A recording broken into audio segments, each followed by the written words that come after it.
TTC, I'm Dolphignition, sitting here in the spot where I saw the Miami Miracle about 2 or 3 weeks. Actually, no, it was 3 years. 3 years ago. Sorry, it's been a while since I've made a new video, but this is my first video on a new laptop, as my old laptop is starting to lose its potential due to age. Wi-Fi wasn't working. Starting it up would be about the time length of a commercial span from ABC. And we all know those are pretty long. So here I am with you at a new video updating all my subscribers and people who keep up with me, what's going on with me, whether you care or don't.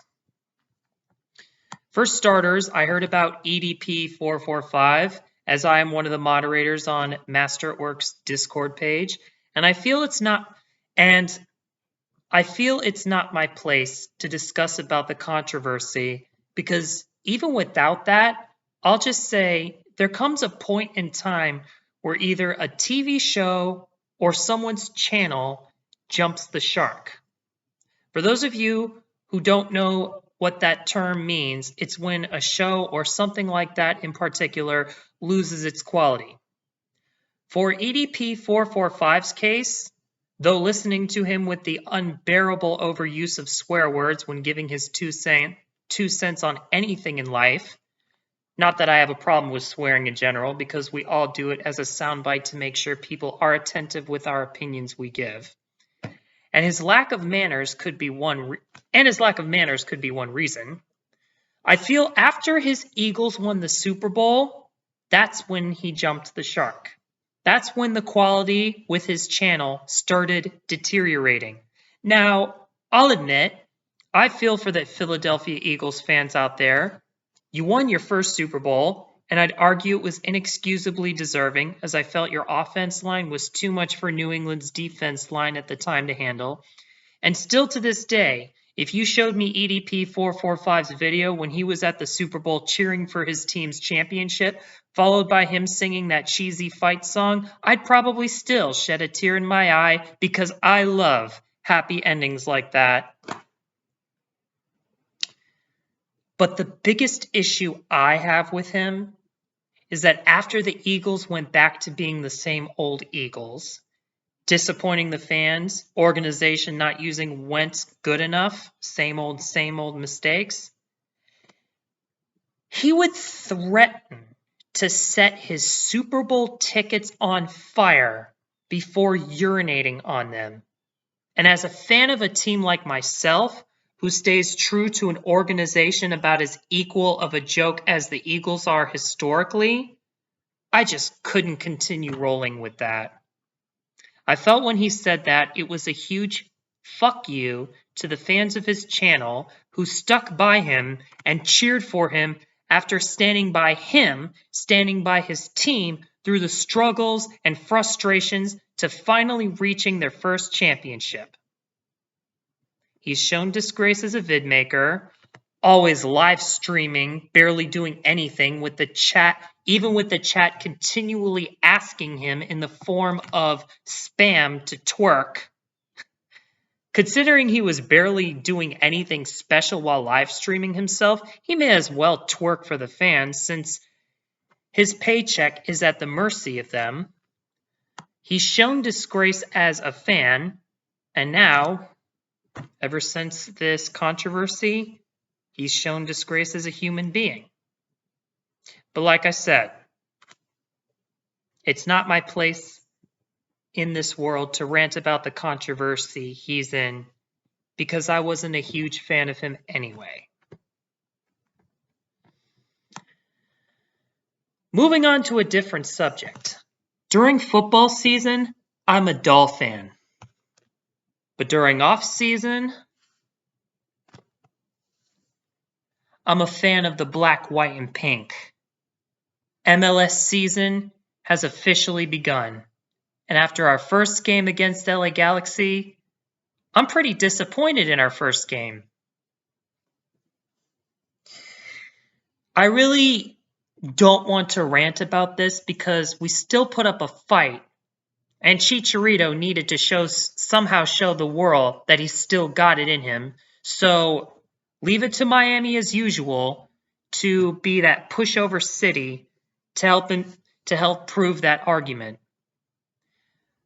But we looked so fantastic at the start of this game. And all of a sudden, we dropped momentum.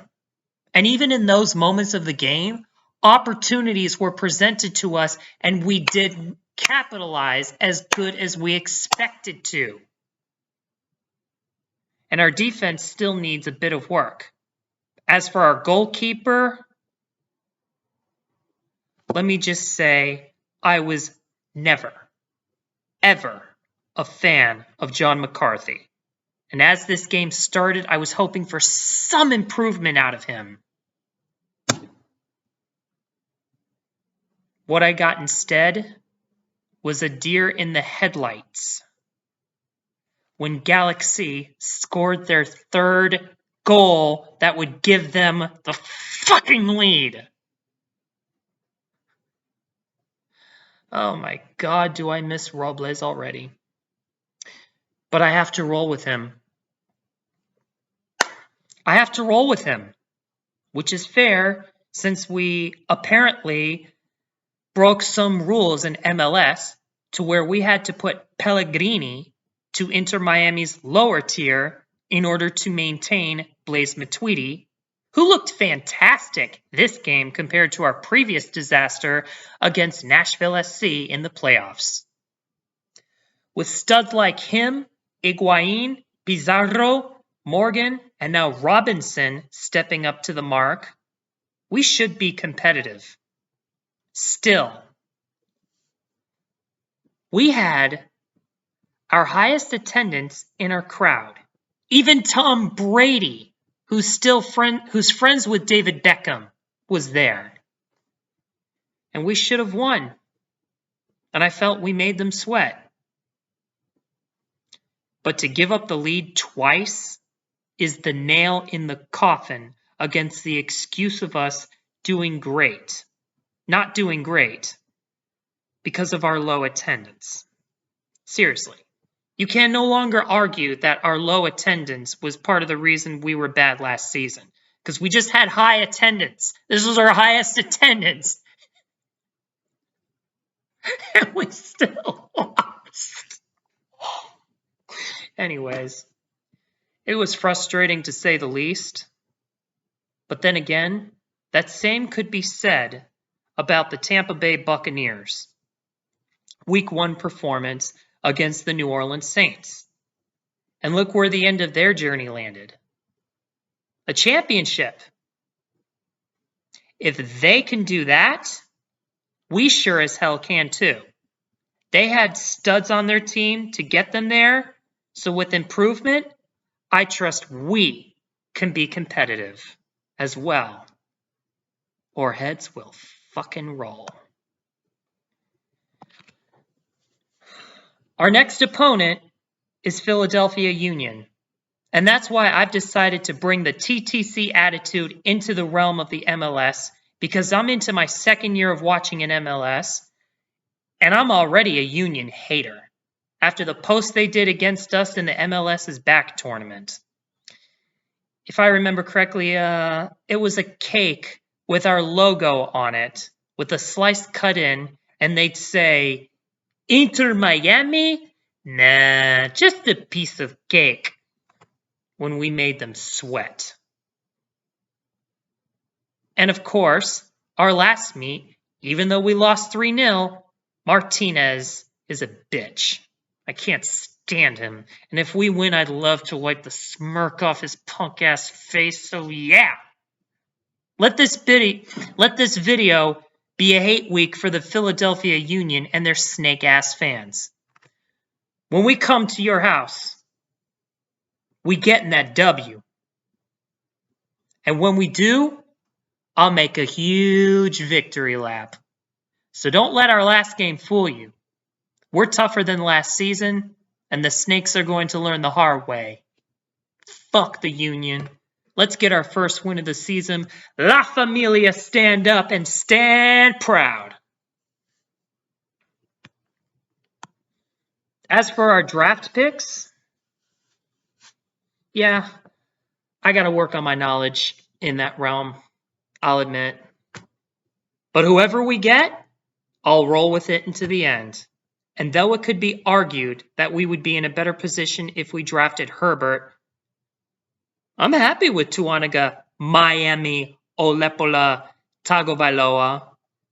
And I feel he will improve because he's that type of guy to collect wins and learn from mistakes when he doesn't. So in Broke Hip we trust. And even then, this decade, my Dolphins are balling with these deals Chris Greer is setting up. So I'm good, you know.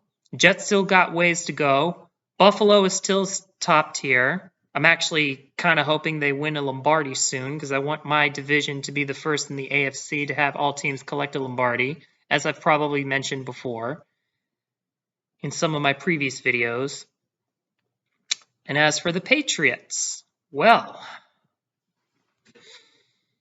with all that spending Belichick did, it better be worth it.